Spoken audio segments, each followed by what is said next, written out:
Volví de Galicia con la mente en calma y el cuerpo liviano. 3 días de silencio entre pinares, oración y aire salado me habían devuelto una serenidad que no sentía desde hacía años. Mientras el taxi recorría las calles de Salamanca pensaba en preparar pan con semillas para Tomás mi nieto y en contarle cómo una gaviota se me posó cerca durante la meditación.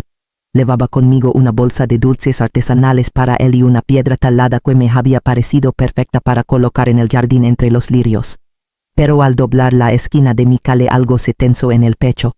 El coche se detuvo frente a mi casa y durante un segundo creí que me había equivocado de dirección. Las macetas estaban volcadas, algunas quebradas en 1000 pedazos. Mis bugambilias, esas que cuidaba como a mis propios recuerdos, yacían pisoteadas.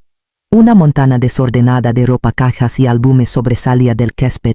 Reconocí mi abrigo azul ese que usaba cuando encenaba en el conservatorio y la vieja maleta de mi luna de miel ahora abierta con el contenido expuesto como si alguien hubiese querido ventilar mis años de vida. Bajé del taxi con las piernas temblorosas. Ni siquiera podía sostener bien la bolsa de los dulces.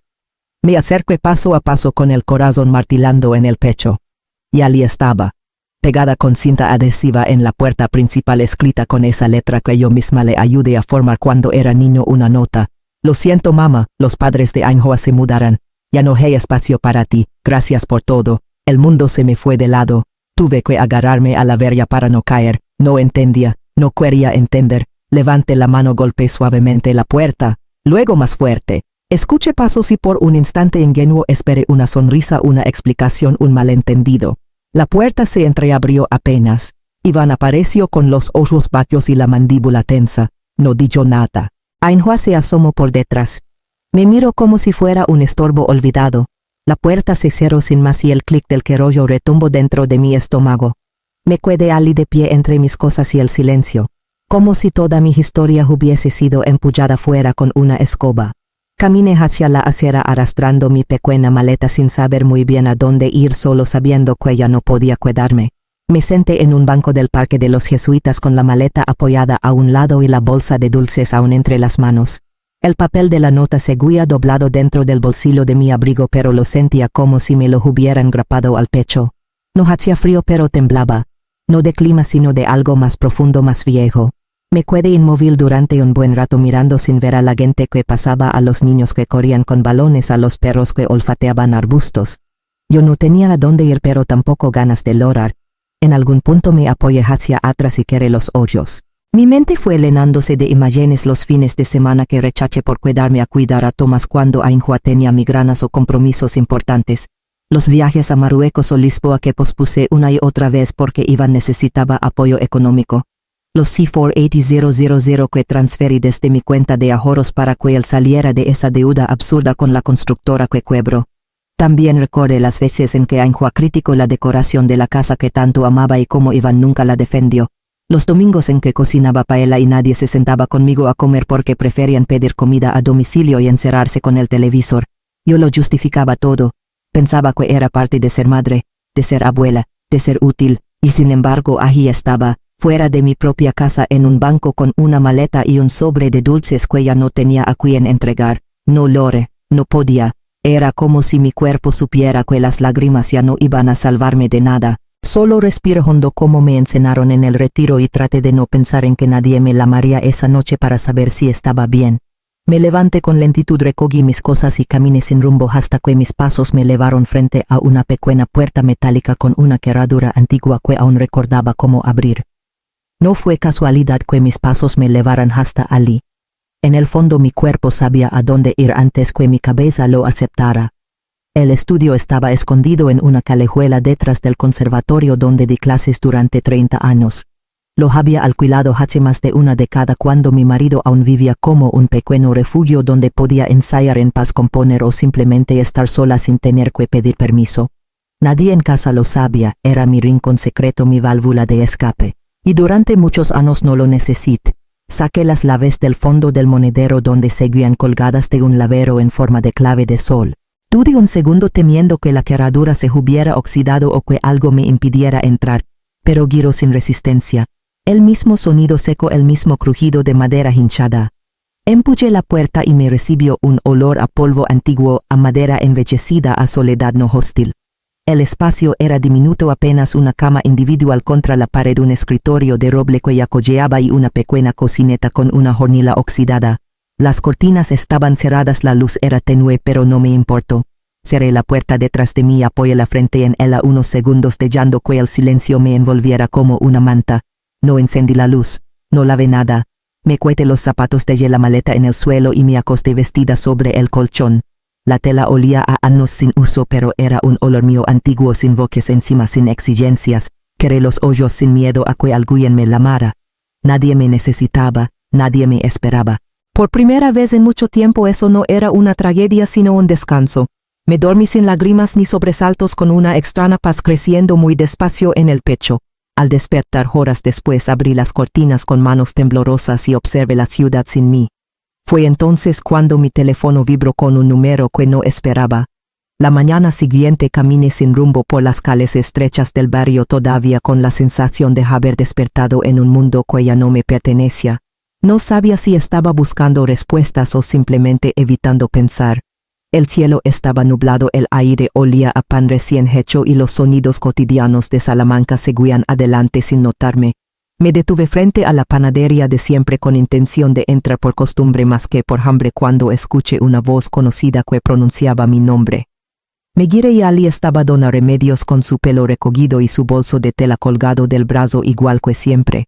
Pero su mirada tenía algo distinto, una mezcla de sorpresa, incomodidad y pesar. Eloísa Hilla, me dijo acercándose con cautela. No sabía nada, te lo juro. Debía ir desde la ventana, pero no me atreví a salir. Intenté sonreírle, pero solo me salió un gesto torcido. Ella me tocó el antebrazo con ternura y bajó la voz. Hay algo que creo que deberías saber. Hace unas semanas en el mercado escuché a Ainhoa decirle a una conocida que cuando por fin saquemos a la vieja podremos vender la casa y respirar tranquilos. Así tal cual, pensé que era una broma de mal gusto, pero ahora sentí un vacío helado abrirse en el estómago. No fue el tono, fue la certeza. No había sido un arrebato ni un conflicto familiar mal manejado. Había sido planeado, fríamente, meticulosamente. Me vieron como un estorbo, un obstáculo, y habían esperado el momento perfecto para sacarme. Lo siento tanto, susurró Remedios. Si lo hubiese sabido antes. Le apreté la mano en silencio.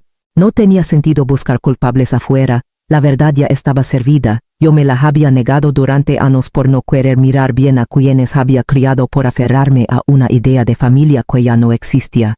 No era odio lo que me había echado de mi casa. Era algo más antiguo, más sucio. Codicia.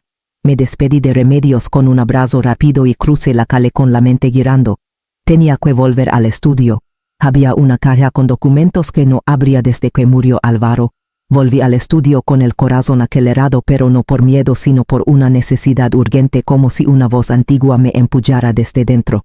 Me arrodillé frente al viejo armario de madera que había servido como archivo durante décadas. Sabía exactamente qué caja buscaba, una de cartón gris sin etiquetas, cubierta por mantas viejas y libros olvidados. Al abrirla el polvo me hizo estornudar, pero el olor me resultó reconfortante. Allí estaban recibos de predial, copias del testamento de Álvaro, escrituras de la casa. Fui sacando uno a uno los papeles, ordenándolos sobre la mesa. El expediente Ferrer, nuestro legado, mi historia, mi esfuerzo. Y allí, entre joyas amarillentas y plásticos rotulados, encontré lo que buscaba: el documento notarial firmado en 1997 donde Álvaro y yo aparecíamos como copropietarios, y una adición posterior que tras su muerte me dejaba con el 51% de la propiedad. No era solo una casa, era mía, legalmente, emocionalmente, y no podían quitármela con una nota en la puerta. Busqué en mi móvil el número de Carola Arevalo, antigua colega de Álvaro, abogada firme y reservada, leal hasta la médula. Hace años que no hablábamos, pero respondí con voz serena cuando escuché su: sí, Carola, soy Eloísa Ferrer DJ. ¿Necesito que me ayudes? No para hacer ruido, sino para hacerlo bien. Nos citamos esa misma tarde. Le mostré los documentos, cada folio, cada firma. Ella no necesitó mucho tiempo para entenderlo todo. Me miró en silencio con una mezcla de admiración y rabia contenida. Podemos actuar sin levantar sospechas, me dijo, pero una vez que empecemos no hay vuelta atrás. Yo asentí sin vacilar. Ya no tenía nada que perder, y en el fondo sabía que la verdadera fuerza no siempre grita. A veces se presenta con una carpeta bien armada y un silencio más firme que cualquier discurso. Esa noche, mientras organizaba los papeles en el estudio y Carola comenzaba las gestiones legales, supe que la próxima jugada no se haría desde el dolor, sino desde la certeza. Al día siguiente tocaría sentarse con alguien más. Alguien que sabía exactamente cómo querer tratos sin que nadie lo viera venir. Carola me recomendó a Richard Montenegro como notario de confianza. Me advirtió que no era de los que hablaban mucho, pero que si decía que algo podía hacerse se hacía. Nos reunimos en una pequeña oficina del centro decorada con estanterías de madera antigua y silencio profesional. Leve conmigo todos los documentos ordenados con las esquinas marcadas y las firmas visibles. No me temblaba el pulso. Richard hojeó el expediente con la paciencia de quien ya ha visto demasiado. Al final levanto la vista y me miro como si estuviera evaluándonos los papeles sino a mí. Hay maneras de hacer esto sin levantar polvo, dijo mientras sacaba un cuaderno. Y conozco a las personas adecuadas. No necesitábamos pancartas ni anuncios. La operación se hizo mediante una red privada de compradores institucionales. En menos de 24 horas una fundación de atención a adultos mayores presentó una oferta firme C6500,000. Querían la casa para transformarla en un centro de día para personas dependientes. Cuando leí el proyecto con su patio adaptado, su aula de estimulación cognitiva, su sala de música, sentí algo parecido a paz. Acepté sin titubear. La firma se programó para 2 días después. El acuerdo incluía confidencialidad y discreción absoluta. Nadie llamaría por teléfono, nadie tocaría la puerta. Iván y Ainhoa seguirían creyendo que el silencio era derrota, que yo simplemente me había resignado. Mientras tanto, en su mundo seguirían planeando reformas que no podrían pagar, cenas que no podrían justificar y mentiras que se desmoronarían sin necesidad de que yo dijera una sola palabra. El tercer día la venta se quedó, firme en un despacho silencioso entre miradas profesionales y celos secos. Cuando salí con el maletín en la mano no sentí euforia ni venganza, sentí justicia, no para castigar, sino para equilibrar. Aquella misma tarde pasé frente a la casa. Desde la acera de enfrente, nadie me vio, la cortina del salón estaba corrida, había luz dentro, y ellos sin saberlo ya no eran dueños de nada. Me giré sin detenerme y llamé a Carola para concretar la próxima cita. Tenía algo más que debía entregarles cara a cara. Elegí una cafetería luminosa del centro, la misma donde solía llevar a Thomas cuando salíamos de sus clases de dibujo. Pedí té negro y me senté en una mesa junto al ventanal con los documentos en un sobre y un pequeño cheque doblado dentro del bolso. Quería que todo se viera limpio, medido, sin emociones fuera de lugar. Iván y Ainhoa llegaron juntos, casi sincronizados, vestidos como si vinieran de una reunión importante. Ella llevaba su bolso de marca, él su chaqueta de oficina. Ambos traían el gesto controlado, pero en sus ojos había algo inquieto, como si no supieran muy bien por qué los había citado. Se sentaron frente a mí sin saludar. Ainhoa cruzó los brazos. Iván me miró apenas. Saqué el sobre y lo dejé sobre la mesa con delicadeza. No hablé al principio. Dejé que el silencio los empujara hacia el borde. Aquí tienen los documentos de venta, dije al fin. La casa ya no les pertenece. Ainhoa soltó una risa breve e incrédula. Iván parpadeó 2 veces buscando una grieta en mis palabras. Abrí el sobre y les mostré la firma, los celos, los papeles notariales. Vi cómo el color se le iba del rostro. ¿Qué significa esto?, balbuceó él. ¿Cuándo?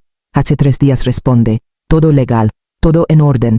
Ainhoa se llevó la mano a la boca. Los ojos se le llenaron de lágrimas de inmediato. No por remordimiento, por pánico. Entonces saqué el cheque, lo coloqué encima de los papeles. Esto es para una pensión modesta. Unas 2 semanas si lo administran bien. Iván lo miró sin tocarlo. Ainhoa empezó a llorar en serio, tapándose la cara. Yo me quedé sentada firme. Por dentro sentía algo parecido a un temblor, pero no era debilidad. Era liberación. Era haber recuperado el centro exacto de mi nombre. Cuando me levanté, ellos no dijeron nada. Solo me observaban como si les costara reconocerme. Crucé la puerta sin mirar atrás. Afuera el cielo empezaba a aclararse. Sabía que la próxima vez que me enfrentara a ellos no sería yo quien temblara. Lo veía con esa insistencia serena que cala hasta los huesos. Me aposté bajo un pequeño toldo a una distancia segura, con el paraguas cerrado entre las manos y la mirada fija en la esquina que se desarrollaba frente a la que fue mi casa. No llevaba reloj, pero sabía que la hora había llegado. Puntual como todo lo que se hace legalmente. El agente judicial subió los escalones con paso firme, acompañado de 2 policías que mantenían el rostro neutro.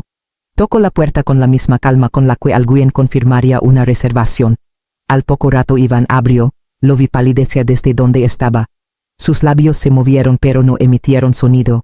Ainhoa apareció segundos después envuelta en una bata de casa con el cabello desordenado y el rostro sin maquillaje.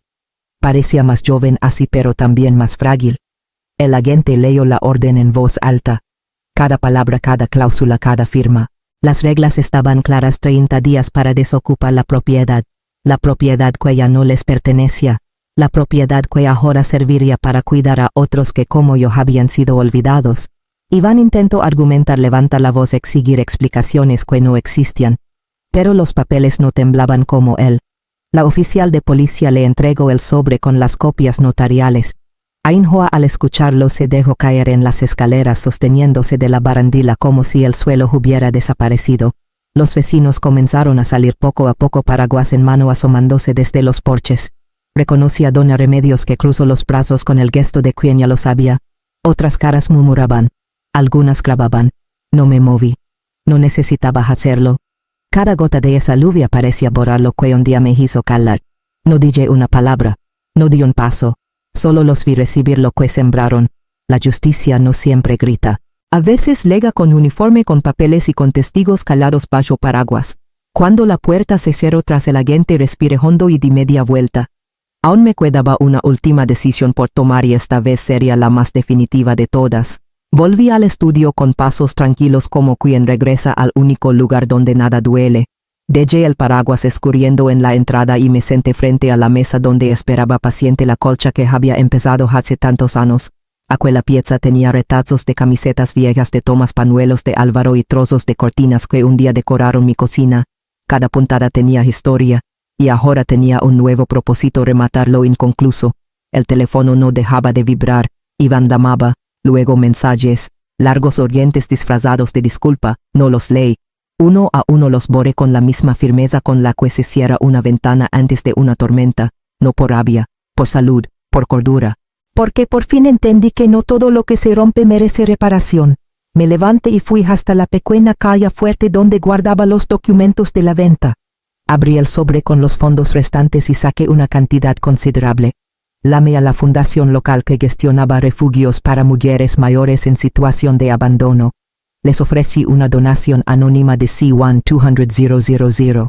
Me pidieron mis datos, les di otro nombre, solo les pedí que usaran ese dinero para camas nuevas, medicamentos y talleres de arte. Y colgué, volví a sentarme frente a la colcha. El hilo azul se deslizaba suave entre mis dedos, más ágil de lo que recordaba. El silencio era profundo pero no vacío, era un silencio habitado, propio. Pensé en Iván y Ainhoa, en su desconcierto, en su desamparo repentino. Pensé en cómo les debía tanto, y ya no les debía nada, ni explicaciones, ni ternura, ni una segunda oportunidad. Terminé el borde con una costura firme, apreté el nudo final y lo escondí bajo la tela. Lo pasé con los dedos como quien cierra un libro y lo guarda para siempre. En ese instante comprendí que el perdón no era siempre la respuesta, que a veces el cierre no requiere reconciliación sino silencio definitivo. Esa noche dormí con la colcha sobre mí como una armadura suave. Y al despertar ya sabía qué hacer con lo que quedaba. El tiempo cuando se vive en paz deja de pesar. Las mañanas en el estudio se volvieron rutina amable, una taza de té con jazmín, la ventana abierta, el sonido distante de la ciudad que ya no me asfixiaba. Riego las macetas del balcón, toco escalas en el piano eléctrico que recuperé de un antiguo alumno y algunos días incluso canto bajito para mí. El centro comunitario me abrió sus puertas sin hacer preguntas. Empecé con una sola clase de música para niños los miércoles por la tarde.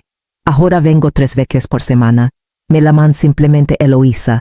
Ya no soy la madre de Iván y eso, lejos de dolerme, me libera. Soy la mujer de los dedos firmes que enseña a tocar claro de luna y corrige posturas con una paciencia nueva. Los vecinos me miran distinto. Algunos bajan la cabeza avergonzados. Otros me saludan con una sonrisa pequeña pero sincera. Doña Remedios viene cada tanto con pan recién hecho y no dice mucho, pero se sienta conmigo en el banco del parque como antes. El mundo no ha cambiado. Pero yo sí.